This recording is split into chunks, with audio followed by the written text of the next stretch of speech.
যেসব মহিলাদের বাচ্চা হতো না আমার মা তাদের জন্য ঔষধ তৈরি করত, কিন্তু যে ঘরে সে মহিলাদেরকে নিয়ে যেত সেই ঘরে একমাত্র আমার মা আর তার চাকরানি ছাড়া আর কেউ যেতে পারতো না। কিন্তু আমার যখন বিয়ে হলো তখন কোনো বাচ্চা হলো না। আমি বললাম, মা আমার জন্য ঔষধ তৈরি করে দাও।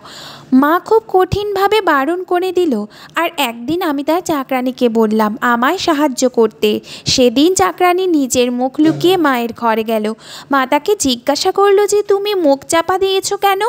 সে বলতে লাগলো যে আমার মুখ খারাপ হয়ে গেছে। তার পরের দিন সেই চাকরের জায়গায় আমি মায়ের ঘরে গেলাম।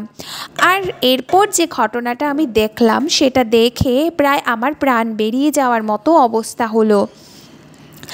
আমার মায়ের নাম সোনম। সে তার সময় সবথেকে বেশি পড়ালেখা করা মহিলা ছিল আর গ্রামের মধ্যে প্রথম এমন মেয়ে ছিল কিনা ডাক্তার হয়েছিল। কিন্তু তার পড়াশোনা পুরো হয়নি, কারণ তার বাবা এই দুনিয়া থেকে চলে গিয়েছিল। এরপরে আমার মা না বাচ্চা হওয়া মহিলাদের চিকিৎসা করতে লাগলো। আর এইভাবেই একদিন তার বিয়ে আমার বাবার সাথে হলো। আর তারপরে আমি এই দুনিয়াতে এলাম। আর এখন আমার বিয়ের বয়স হয়েছে।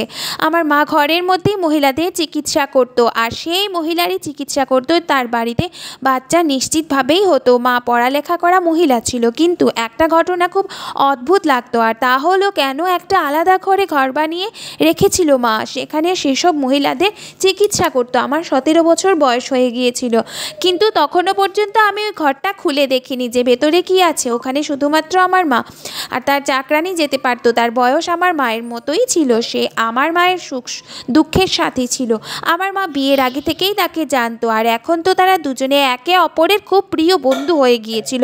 কিন্তু একটা ঘটনা অদ্ভুত ছিল, সেটা হলো যে মাঝে মধ্যেই সেই ঘর থেকে চেঁচানোর আওয়াজ আসতো। আওয়াজ শুনে যেন মনে হতো কোনো মহিলার সন্তান জন্ম নিচ্ছে সেই সময়। কিন্তু এখানে তো মহিলার কোনো সন্তান জন্ম হতো না, তাহলে চেঁচানোর আওয়াজ কেন আসতো?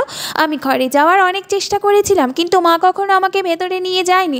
আর আমার বাবাকেও নিয়ে যেত না ঘরে। আমার বাবার মুখ তো আমার মা টাকা দিয়ে বন্ধ করে রেখেছিল, কেননা আমাদের ঘরে অনেক টাকা আসতো। মা একটা পেশেন্টকে দেখতো আর কয়েক হাজার টাকা নিত। আর যখন তারা জানতে পারতো যে তাদের সমস্যার সমাধান হয়ে গেছে, তখন তারা মিষ্টি কাপড় সব কিছু নিয়ে আসতো আমাদের জন্য। ঘরে তো প্রতি সপ্তাহে এইরকম জিনিসপত্র আসতে থাকতো। মিষ্টি খেয়ে খেয়ে আমার ওজন বেড়ে গিয়েছিল। বাবা বলতো যে ওর বিয়ে দেবো কী করে, এত ভারী শরীর হয়ে গেছে, ওকে তো কেউ বিয়েই করবে না। বাবা এই কথাটা মজা করে বলতো। আমারও বিয়ে খুব ইচ্ছা ছিল। আমি বলতাম যে এটা তো ভালো, আমার বিয়ে করিয়ে দাও। হ্যাঁ, আমাকে বিয়ে দিয়ে দাও। ব্যাস, আমার মাথাটা সঙ্গে সঙ্গে বিয়ের দিকে ঘুরে গিয়েছিল। মা একটা ভালো সম্বন্ধ দেখে আমার বিয়ে দিয়ে দিল। আমার বর ভালো তো ছিল, কিন্তু আমার মা বাবাকে নিয়ে খুব মজা করতো। খুব ভালো জীবন কাটছিল। কখনো কখনো বাবার বাড়ি আসতাম, তখন বাড়ির সবার সাথে দেখা সাক্ষাৎ হয়ে যেত। আর মায়ের যে চাকর, সে সারা জীবন মায়ের সাথেই কাটিয়ে দিল। নিজের 4টে মেয়ের বিয়েও সে এই চাকরির পয়সাতেই দিয়েছিল, আর নিজের বাড়িও বানিয়ে নিয়েছিল। কিন্তু আমি জানি না যে তারা কি এমন চিকিৎসা করতো। আমার মা একটা বড় মেশিন কিনে এনেছিল, অনেক দামি মনে হচ্ছিল। এটা মায়ের ঘরের বাইরে পড়েছিল, কেননা ওটাকে ভেতরে নিয়ে যাওয়ার জন্য লোকের প্রয়োজন ছিল। আমি মাকে জিজ্ঞাসা করলাম যে এটা কি? মা বলেছিল এটা মেডিকেলের ডাক্তারদের একটা বড় মেশিন। আমি জিজ্ঞাসা করলাম যে তুমি এই মেশিন দিয়ে কি করবে? তুমি তো চিকিৎসা করো, অপারেশন তো করো না। কিন্তু মা বলল যে মেশিনটা আমার ভীষণ দরকার, আর আমাদের কাজটাও আরও দ্বিগুণ হারে ভালোভাবে হতে পারবে এই মেশিনের জন্য। আমি বললাম যে তুমি এত পয়সা রোজগার করে কি করবে? অনেক তো করলে মা, এবার তুমি একটু আরাম করো। মা বলতে লাগলো পয়সা ছাড়া জীবন কি হয়? পয়সা তো এমন জিনিস যেটা প্রতিদিন প্রয়োজন হয়। আমার শ্বশুরবাড়িতে আমার ননদের জায়ের বাচ্চা হচ্ছিল না। সেই ব্যাপারে যখন আমি জানতে পারলাম, আমি বললাম যে আমার মা সারা দুনিয়ায় চিকিৎসা করে বেড়াচ্ছে, তোমারও করে দেবে। কিন্তু চিকিৎসা খুব দামি, চিকিৎসায় অনেক খরচ হয়, আমাদের থেকে তো পয়সা নিও না। আমরা তো তোমাদের আর শ্বশুরবাড়ির আত্মীয়ই হই, আমরা তো তোমাদের সম্পর্কে কেউ হই। যখন কিনা সে আমাদের কেউ ছিল না, সে তো ছিল দূর সম্পর্কের আমার ননদের যা। কিন্তু আমার শাশুড়ি বলেছিল যে তোমার মাকে বলো যে এর চিকিৎসা ফ্রিতে করে দিতে, কেননা মেয়ের শ্বশুরবাড়ির ব্যাপার তো। আর এখন ব্যাপারটা আমার শ্বশুরবাড়িরই হয়ে গিয়েছিল, কারণ এই প্রথমবার আমার শাশুড়ি আমাকে কোনো কথা বলেছিল বা আমাকে কোনো কাজ করতে বলেছিল। আমি যখন মাকে বললাম তখন মা বলল যে তুমি কি পাগল হয়ে গেছো, জানো কত পয়সা লাগে এই চিকিৎসার? আমি মাকে বললাম যে কোনো ব্যাপারে পয়সা লাগে, শুধুমাত্র ওষুধ দিতে হয় তো, চুপ করে দিয়ে দাও। এটা তো আমার মান ইজ্জতের প্রশ্ন। এখানে মা অদ্ভুত একটা কথা বলল। মা আমাকে বলল এভাবেও কিন্তু তোমার ইজ্জত খারাপ হতে পারে। আমি বললাম তার মানে কেন খারাপ হবে মান ইজ্জত? মা বলল যদি তার চিকিৎসা করি আর তার যদি কোনো লাভ না হয় তখন। আমি বললাম মা তুমি যার যার এখনো পর্যন্ত চিকিৎসা করেছো তারা প্রত্যেকেই তো লাভ পেয়েছে, তাহলে আমার শ্বশুরবাড়ির আত্মীয়র কেন লাভ হবে না? আমি অনেক কষ্ট করে মাকে রাজি করালাম। আমার বাবাও বলল যে মেয়ে শ্বশুরবাড়ির ব্যাপার। আমার মা আমাকে বকলো আর এটাও বলল আর কখনো আমার সাথে এই ব্যাপারে কথা বলতে যেও না। যদি তুমি নিজের পেশেন্ট নিয়ে আমার কাছে চিকিৎসার জন্য আসতে থাকো তো আমি একদম চিকিৎসা করব না। আমি বললে আমায় মা বকলো। বাবা যখন বলল মা রাজি হয়ে গেল চিকিৎসা করতে। আমি বাবাকে বললাম মা তো আমার কোনো পরোয়াই করে না বাবা। বাবা বলল যে রাত দিন লোকে চিকিৎসা করে করে পাগল হয়ে গেছে, সব সময় ওই ঘরেই ঢুকে থাকে। আমি জিজ্ঞাসা করলাম যে তুমি কি কখনো ওই ঘরে গেছো? বাবা তখন বলতে লাগলো যখন ওই ঘরটা তৈরি হচ্ছিল তখন আমি গিয়েছিলাম, তারপর থেকে আর যাইনি। কিছুই নেই ওই ঘরে, শুধুমাত্র এই ডাক্তারের জিনিসপত্রই আছে ওখানে। একটা টেবিল আছে আর 2-4টা আলমারি আছে। কিন্তু যদি ঘটনাটা এটাই হয় তাহলে মা সেখানে কাউকে যেতে দেয় না কেন? আমার ননদের যায় চিকিৎসা হয়ে গেল। আমি তাকে জিজ্ঞাসা করেছিলাম তোমাকে কোথায় বসিয়েছিল? আমাকে বলল যে ঘরের ডাইনিং রুমে বসিয়েছিল। আমি বললাম যে তোমাকে ঘরে নিয়ে যায়নি? সে বলল যে না, আমাকে কোনো ঘরে নিয়ে যায়নি। 2-4টে টেস্ট করালো আর তারপর চিকিৎসা শুরু করলো। ওষুধ লিখে দিয়ে দিল, বলল যে যদি কপালে থাকে তাহলে বাচ্চা হবে না, না হলে এর কোনো চিকিৎসা নেই। আমি অবাক হয়ে গেলাম। আমার মা সারা দুনিয়ায় চিকিৎসা করছে আর এটা হতেই পারে না। আমার মা পুরো দুনিয়াকে বলে বেরিয়েছে যে এই চিকিৎসায় এটা হতে পারে না, যে বাচ্চা হবে না। তবেই তো লোকেরা আসে লাখ লাখ টাকা খরচা করে যায়। এখন যখন মা পয়সা পাচ্ছে না তার মানে এই যে পয়সা পায়নি বলে মন থেকে তার চিকিৎসা করেনি। আমার মা তো খুব লোভী হয়ে গেছে। তারপর আমি ভাবলাম যে দেখা যাক, হতে পারে যে বাচ্চা হয়ে যাবে, হতেই পারে। আমার মা ননদের চায়ে চিকিৎসা করলো কিন্তু তার কোনো লাভই হলো না। সে বলল এমনি নিজের মায়ের সবসময় প্রশংসা করতে। আমি তো কোনো লাভ পেলাম না। কিন্তু তোমার মা খুব ভালো মানুষ, উনি বলেছেন যে যখন ভগবান চাইবে তখনই বাচ্চা হবে। আজকাল তো এরকমই অবস্থা, 1 মাস যদি বাচ্চা না হয়েছে তো নানা রকম কথা বলা শুরু করে দেয় লোকেরা। আমিও চিন্তায় পড়ে গেলাম, কেননা বিয়ে হয়েছে আমারও 7 মাস হয়ে গেছে। আর আমার সেই শ্বশুরবাড়ির আত্মীয় আমাকে বলল যে তোমার মা তো তোমার চিকিৎসা করতে পারে বা তুমি তার থেকে পরামর্শ নিতে পারো। উনি বললেন যে দেরি করো না, তোমার আবার আমার মতো অবস্থা না হয়, কেননা তারপর কিন্তু আর এই বাড়ির লোকেরা তোমাকে আর ক্ষমা করবে না। আমি তো এই বাড়িরই সদস্য, তারপরেও আমার পেছনে কত কথা তারা বলতো। আর তুমি তো পরের বাড়ির মেয়ে, তাহলে তোমাকে নিয়ে না জানি তোমার শাশুড়ি কি বলবে, কি করবে। আমি এরপর খুব বেশি চিন্তায় পড়ে গেলাম, কেননা এখনও তো দেরি হয়নি এমন কিছু। এখন থেকেই আমার শাশুড়ি বেশ কিছু কথা বলতে লাগলো। সে বলতে লাগলো এতক্ষণে তো এই বাড়িতে খুশির খবর চলে আসার কথা, ভগবানে ভালো করুক। ননদের যা তো 4 বছর ধরে চিকিৎসা করালো কিন্তু কিছুই হলো না। আমার তো মাত্র 7 মাস হয়েছে, দেখা যাক কি হয়। আমি এদের সবার কথায় তার আচরণে ব্যবহারে ভীষণ চিন্তায় পড়ে গেলাম। আমি আমার বর আর শাশুড়িকে না বলেই ডাক্তারের কাছে চলে গেলাম আর চেক আপ করালাম। উনি পরীক্ষা করার জন্য বলল আর বলল যে 2 দিনে তুমি রেজাল্ট জেনে যাবে। আমি বললাম যে টেস্টের রিপোর্ট নিয়ে আমি আসতে পারবো না, আপনি এক কাজ করবেন, আমাকে ফোনে রিপোর্ট পাঠিয়ে দেবেন। উনি বললেন ঠিক আছে, আমার নাম্বার নিয়ে নাও। ডাক্তারটা ভীষণ ভালো ছিল, বুঝে গিয়েছিল যে আমি বারবার লুকিয়ে লুকিয়ে বেরোতে পারবো না। এই 2 দিন আমি কীভাবে কাটিয়েছি শুধুমাত্র আমি জানি। 2 দিন পরে ডাক্তারের ফোন আসলো আর উনি আমাকে রিপোর্ট বললেন। উনি বললেন আপনার সমস্যা আছে আর আপনি কখনো মা হতে পারবেন না। আমার আপনাকে এটাই বলার যে আপনি কোনো ছোটোখাটো চিকিৎসা করিয়ে কোনো ওষুধপত্র খেয়ে নিজের শরীর বা নিজের জীবন নষ্ট করবেন করবেন না, তার বদলে আপনি টেস্ট টিউব বেবির মাধ্যমে বাচ্চার জন্ম দিতে পারেন। আর টেস্ট টিউব বেবির চিকিৎসা এতটা সহজ না, তাতে অনেক পয়সা লাগে। কিন্তু ডাক্তারের বলার ছিল যে প্রথম তুমি এখন যুবতী, আর এখন তোমার বিয়ের প্রথম দিক, এখন তো সবে শুরু, তোমার বর রাজি হয়ে যাবে, পরে তোমার পর এটাই ভাবে যে লাখ টাকা খরচ করে এমন চিকিৎসা করিয়ে যেখানে 40% মাত্র ঠিক হয় আর যার কোনো গ্যারান্টিও নেই সেটা করিয়ে কি হবে। এজন্য ছেলেরা লাখ টাকা খরচ করে দ্বিতীয়বার বিয়ে করে নেয় আর প্রত্যেক বছর তারা বাচ্চা জন্ম দেয়। আমি ভীষণ চিন্তায় পড়ে গেলাম। আমি সারা রাত কেঁদেছিলাম। বর জিজ্ঞাসা করলে বলে দিলাম যে কিছু হয়নি। আমি ভীষণ দুঃখ পেয়েছিলাম, কেননা আমি কখনো ভাবিনি যে আমার সাথে এরকম হবে। তারপর একদিন আমার গ্রামের একটা মেয়ে আমার কাছে আসলো। সে বলল যে তোমার মায়ের কাছ থেকে চিকিৎসা করিয়েছিলাম, আজ আমার কাছে দুটো জোড়া বাচ্চা, আর আমি আজকে ভীষণ খুশি। আর সে আমাকে ধন্যবাদ জানালো। সে আমার মায়ের প্রশংসা করতে লাগলো আর বলতে লাগলো ভগবান ওনার হাতে জাদু দিয়ে পাঠিয়েছেন, যার চিকিৎসাই করেন সেই ঠিক হয়ে যায়। আমি ওই মহিলার কথায় ভীষণ খুশি হলাম আর যেন মনে মনে শান্তি পেলাম। সে আমাকে বলল 10 বছর পর্যন্ত আমার কোনো বাচ্চা হয়নি, তোমার মায়ের কাছে চিকিৎসা করালাম, যখন তখন বাচ্চা হয়ে গেল। তোমার মা, তুমি তো সব কিছুই জানবে। যখন সে আমাকে এই কথাগুলো বলল তখন আমি অবাক হয়ে গেলাম। আমি জিজ্ঞাসা করলাম যে সব কিছু মানেটা কি। সে বলল যে এটাই যে চিকিৎসা কিভাবে হয়। আমি বললাম যে তুমি জানো, কিন্তু আমি তো জানি না। সে বলল ছাড়ো, কথাটা বাদ দাও। আমার মা 1 মাস পর্যন্ত সবার চিকিৎসা করত। আমি ঠিক করেছিলাম যে আমি আমার বোরকে এসব বলবো না, না আমার শাশুড়িকে বলবো, কারণ এমনিতেই এরা আমাকে খুব একটা পছন্দ করে না।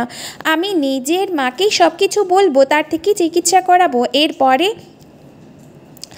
আমার আর কারোকে বলার কোনো দরকার পড়বে না। আমার মায়ের কাছে চলে গেলাম। মা সকাল সকাল ভীষণ ব্যস্ত ছিল, ওই ঘরেই বসেছিল, বাইরে আসেনি। আর আমার ঘরে যাওয়ার অনুমতি ছিল না, বাবা বাড়ি ছিল না। 4 ঘন্টা মা আমাকে অপেক্ষা করালো। আমি ভীষণ রেগে গেলাম। এরপর আমিও তাকে বললাম সমস্যা আছে আমার কিছু। মা জিজ্ঞাসা করলে কী সমস্যা? পয়সার দরকার। আমি বললাম পয়সার দরকার নেই। আর এরপর তাকে বললাম যে আমাকে ডাক্তার কি বলেছে, আর এরপর তাকে রিপোর্ট দেখালাম, ডাক্তার যেটা আমাকে ফোন করে বলেছিল। আবার মা বলল যে হ্যাঁ, রিপোর্ট তো এটাই বলছে, এবার কি করা যায়, এটা তো বড় সমস্যা। আমি বললাম কেন, তোমার জন্য তো এটা কোনো সমস্যা হওয়ার কথা নয়, তুমি আমার চিকিৎসা করো। মা বলল যে এই ধরনের কথা যদি বলেছো তাহলে আমার থেকে খারাপ কেউ হবে না, আমি তোমার চিকিৎসা করব না একদম। মা, এটা তো ব্যাপারটা সেরকমই হয়ে গেল যে তুমি সমস্ত পরিবারকে খাবার দিচ্ছ, আর আমি প্লেট দেখে যখন খাবার খাওয়ার জন্য বললাম তখন আমাকে বলছো যে খাবার খেলে পাপ হয়। আমাকে আমার মা এত বাজেভাবে বকা দিল যেন মনে হলো যে সে মরে গেলেও আমার চিকিৎসা করবে না। আমি জিজ্ঞাসা করলাম কেন করবে না চিকিৎসা? বাবা এসে গিয়েছিল ওখানে, আমি কান্নাকাটি করছিলাম। বাবাও দেখে নিল যে এতদিন পর মেয়ে ঘরে এসেছে, তার উপরে আবার কান্নাকাটি করছে, সে চিন্তায়। বাবা আমাকে সব সময় অনেক ভালোবাসতো। সে আমাকে বলল যে কেন কাঁদছো তুমি? তখন মা বলল যে বিনা কারণে ও কিছু চাইছি। মা এই কথাটা বাবাকে বলল না যে আমি কখনো মা হতে পারবো না, আর আমি আমার চিকিৎসার জন্য বললাম, কিন্তু মা আমার চিকিৎসা করতে চাইছে না। একটু ভুল করেছে মা, আর তার উপরে আবার মিথ্যে কথাও বলছে। বাবা বলল যে কেন চিন্তা করছো, আমি তো আছি, আর যেটা তোমার দরকার আমি তোমাকে এনে দেব, আমি তোমার জন্য চা বানিয়ে দিচ্ছি। বাবা সেখান থেকে চলে গেল। মা বলল যে যেটাই হচ্ছে সেটা ভগবানের ওপর ছেড়ে দাও, আর খবরদার যদি এখানে চিকিৎসার কথা আবার তুমি বলেছো, আমি তোমার চিকিৎসা কখনো করব না, আর এই কথাটা নিজের মাথার মধ্যে ঢুকিয়ে নাও। আমি আমার বাড়িতে চলে এলাম আর ভাবলাম যে আমাকে মা কেন এরকম বলল। প্রথমত আমাকে তো মা ঘরে যেতে দিত না। যখন আমি আমার বন্ধুকে তার কাছে পাঠিয়েছিলাম তখন মা তাকে ওই ঘরে নিয়ে যায়নি, আর তার চিকিৎসাও করেনি। তখনও আমার মায়ের কিছুই যায় আসেনি। আর আজকে যখন আমি বিপদে পড়েছি তখন আমারও চিকিৎসা করতে চাইছে না। কোনো একটা গণ্ডগোল তো আছেই। আমার মা মিথ্যে কথা বলতো, মানুষের চিকিৎসা সে করতো না। আর যদি সে মিথ্যে কথাই বলতো তাহলে তার কাছে এত লোক কেন পয়সা খরচ করে চিকিৎসা করাতে আসতো? কেন আমার বাবা আমার বন্ধু চিকিৎসা করতে চাইছে না? যখন কিনা সমস্ত দুনিয়া সে চিকিৎসা করছে। এবার আমার শেষ আশা আমার মায়ের চাকরানি ছিল, সেও আমাকে যাবার সময় দেখে নিয়েছিল। পরের দিন আমাকে ফোন করলো, জিজ্ঞাসা করলো তোমার কি সমস্যা হয়েছিল, তুমি কেন কাঁদছিলে। সেও আমাকে মায়ের মতো করেই লালন পালন করেছিল ছোট থেকে, আমার খেয়াল রাখতো। মা তো সারাদিন নিজের কাজে ব্যস্ত থাকতো। আমি তাকে সব কিছু বলে দিলাম আর তার ঘরে গেলাম। আমি বললাম আমাকে সাহায্য করো। সে বলল যে আমি তোমাকে সাহায্য করব না, কারণ এই কাজটা আমার ভুল মনে হয়। আমি বললাম যে তার মানে, সে বলল যে তার মানে আমি তোমাকে বলবো না। তার পরের দিন সে মায়ের কাছে মুখ বন্ধ করে চলে গেল। মা জিজ্ঞাসা করলো তুমি মুখ বেঁধে এসেছো কেন। তখন সে মিথ্যে কথা বলল যে তার মুখ জ্বলে গেছে, এজন্য সে মুখ চাপা দিয়ে এসেছে। অদ্ভুত একটা দাগ হয়ে গেছে আর মুখে ওষুধও লাগিয়েছে। মা কাজে ব্যস্ত হয়ে গিয়েছিল। এরপর সে আর দ্বিতীয়বার এক কথা জিজ্ঞাসা করেনি। আমাকে চাকরানি বলল কাল তুমি মুখ বেঁধে চাপা দিয়ে যাবে। আমি মুখ চাপা দেওয়ার কারণ প্রথমেই বলে দিয়েছি, এজন্য তোমাকে শেষ কিছুই জিজ্ঞাসা করবে না। আমি বললাম যে আমার খুব ভয় লাগছে, কিন্তু সে আমাকে সব কিছু বলল। তোমাকে এই করতে হবে আর তোমাকে গিয়ে দাঁড়িয়ে থাকতে হবে। কোনো প্রশ্ন জিজ্ঞাসা করলে মাথা নাড়িয়ে জবাব দিয়ে দিও। কাল এমনিতেও সেরকম কাজ কিছু নেই, একটাই রোগী আছে, তারই অ্যাপয়েন্টমেন্ট আছে। তো তুমি নিজেই সব জানতে পেরে যাবে সোনা, তুমি সব কিছু প্রশ্নের উত্তর পেয়ে যাবে। আর তোমার মা যখন সব কিছু জানতে পেরে যাবে তাকে বলে দিও যে আমি চিরজীবনের জন্য এই কাজ ছেড়ে চলে যাচ্ছি আর আমার এই কাজ করার কোনো প্রয়োজন নেই। এই কাজে তো অনেক পয়সা রোজগার করা যায়, কিন্তু অনেক সমস্যাও হয়। আমি মুখ বেঁধে চাপা দিয়ে পরের দিন চলে গেলাম। মা কোনো কথা জিজ্ঞাসা করল না। ঘরটাকে ভেতর থেকে দেখলাম পুরো অপারেশন থিয়েটারের মতো পরিবেশ ছিল। বড় বড় মেশিন পড়েছিল। যখন কিনা বাবা বলেছিল যে একটা বিছানা আর কয়েকটা আলমারি আছে ওখানে, একটা মহিলা আসলো। সে বলল যে তার আমার সাথে দরকার আছে। মা বলল তুমি ওর রিপোর্টটা দেখে নাও। আমি যখন তার রিপোর্ট পড়লাম তখন ওই একটা কথাই লেখা ছিল যে সে কখনো মা হতে পারবে না। আর তাকেও বলা হয়েছিল যে সে যেন টেস্ট টিউব বেবির মাধ্যমে বাচ্চা জন্ম দেয়। এই সমস্ত কথাই লেখা ছিল। তাহলে কি মা এই সমস্ত কাজ করতো? কিন্তু কিভাবে করে? মা তো ডাক্তার না। মা সেই মহিলাকে জিজ্ঞাসা করলো তুমি কি নিজের ইচ্ছায় সমস্ত করতে চাও? সে বলল আমি আর ঘরে কারোর টিটকারি শুনতে পারবো না, কারোর অপমান শুনতে পারবো না। আমি জানি যে এই বাচ্চাটা আমার বরের নয়, অন্য কোনো লোকের।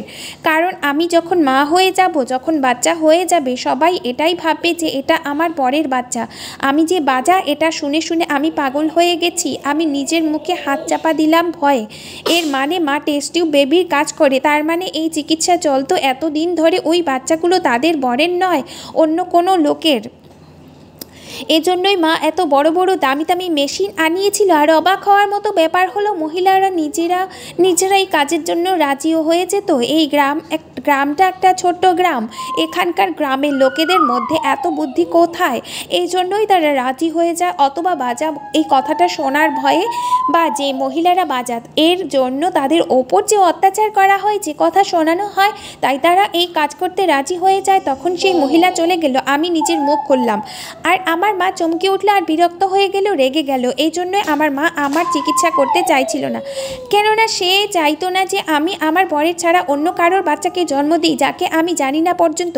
মা যেটা করেছিল সেটা ভুল ছিল। আমি তাকে অনেক কথা শোনালাম। আমি বললাম তুমি অনেক ভুল করেছো, তুমি মানুষকে ঠকাচ্ছ, তারা সারা জীবন ঠকেই থাকছে। মা বলল আমি যেটা করছি এটাকে ভুল ভেবো না, কেননা এরা বাচ্চা আর এই বাচ্চাগুলোর এই দুনিয়ার আসার অধিকার আছে। আমি যদি ভুল কাজ দিয়ে কোনো মহিলার জীবনে খুশি আনছি, লোকেরা তাকে বাজা বলা বন্ধ করে দিচ্ছে, এর থেকে ভালো কথা আর কি হতে পারে? সাধারণ মানুষ আজও টেস্ট টিউব বেবির বিরুদ্ধে, কেননা তারা ভাবে যে এটা পরের বাচ্চা। হ্যাঁ, এটা পরের, কিন্তু আমি মহিলাদের বলে দিই সবটা। আমার কাছে আর কোনো রাস্তা থাকে না। আমি বলে দিই যে আমি তার পেটে যে বাচ্চার জন্ম দিতে চলেছি সেটা তার বরের নয়, বরং অন্য কারো বাচ্চা আর অন্য ছোট্ট প্রাণ। আমি মহিলাদের বলে দিই যে আমার কাছে আর কোনো রাস্তা নেই, তারা এই দুনিয়ায় আসতে চায়। আর এই কাজগুলো আমি মহিলাদের থেকে লুকিয়ে করি না, এরা আমার সাথে যোগাযোগ করে, সেই জন্যই তো তারা এত টাকা দিয়ে যায়। আর আমি এই সমস্ত তোমার সাথে করতে পারবো না। আমি নিজের মাকে বললাম আমি জানি না তুমি ঠিক করছো না ভুল করছো, কিন্তু তোমার চাকরানি আমাকে দিয়ে তোমার কাছে এই কথাটা বলে পাঠিয়েছে যে তোমার সাথে আর এই কাজ করবে না, সে চিরজীবনের জন্য এই কাজ থেকে ছেড়ে চলে গেছে। আমি জানি না আমার মা ঠিক করেছিল না ভুল করেছিল, শুধুমাত্র আমি সেখান থেকে ফিরে এসেছিলাম শ্বশুরবাড়ি। আমার অদ্ভুত লাগছিল, সাধারণত মানুষের সামনেই মা নিজের প্রাণের ঝুঁকি নিয়ে এই কাজ করছিল। আর কাল যদি কেউ জানতে পারতো তাহলে সে এত রেগে যে সে প্রতিশোধ নিতই। আর তারপর কি করতো মা? কিন্তু মা 1 বছর পর সেই কাজটা ছেড়ে দিয়েছিল। মনে হয় তার চাকরানি চলে যাওয়ার পর একা একা সে সেই কাজ করতে পারছিল না, সেই জন্য এই ব্যাপারটাকে ছেড়ে দিয়েছিল। যে কাজ সে ছেড়ে দিয়েছিল আমি এই কথাটা কাউকে বলিনি, এমনকি বাবাকেও না। আমি আমার বরকে বলে দিয়েছিলাম যে আমি কখনো মা হতে পারবো না। সেটা শুনে সে চুপ করে গিয়েছিল। সে বলল ঠিক আছে, যা হবে দেখা যাবে। এরপর 4 বছর হয়ে গিয়েছিল, আমার এখানে এখনও বাচ্চা হয়নি। কিন্তু আমি ভগবানের কাছে, ঈশ্বরের কাছে প্রার্থনা করি, কারণ ঈশ্বরের কাছে প্রার্থনা করলে তা কখনো ফেরত আসে না। ঈশ্বর করলে ফিরিয়ে দেন না। একদিন না একদিন তিনি আমার কথা নিশ্চয়ই শুনবেন। ওনার আশীর্বাদ আমি একদিন ঠিক মা হব। আপনারা সবাই আমার জন্য প্রার্থনা করবেন। ধন্যবাদ বন্ধুরা।